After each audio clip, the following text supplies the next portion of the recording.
साफ बंदरगाह महफूज समंदर मुहिम के तहत कराची पोर्ट पर सफाई का अमल तेजी से जारी है। कराची बंदरगाह से 2 हफ्तों में 58,000 किलोग्राम कचरा समुंदर से निकाला गया। वफाकी वज़ीर जुनैद अनवर चौधरी की हिदायत पर समुद्री आलूदगी के खात्मे के लिए मुअस्सर इक़दामात जारी हैं। वफाकी वज़ीर ने बावर कराया है कि समुद्री हयात और माहौल दोस्त बंदरगाहों के तहफ़्फ़ुज़ के लिए हर मुमकिन इक़दामात उठाए जाएंगे। सफाई ऑपरेशन में 487 एहलकारों और 159 कश्तियों ने हिस्सा लिया। जुनैद अनवर चौधरी ने वाज़ेह किया है कि कचरे को माहौलियाती उसूलों के मुताबिक महफूज तरीके से तलब किया जा रहा है। प्लास्टिक वेस्ट समुद्री हयात के लिए संगीन खतरा बन चुका है। सफाई मुहिम से बंदरगाह की ऑपरेशनल कारकर्दगी में मजीद बेहतरी आएगी। साफ और माहौल दोस्त बंदरगाहें हुकूमत की तरजीह हैं।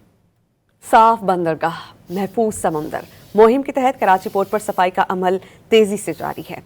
कराची बंदरगाह से 2 हफ्तों में 58,000 किलोग्राम कचरा समुंदर से निकाला गया।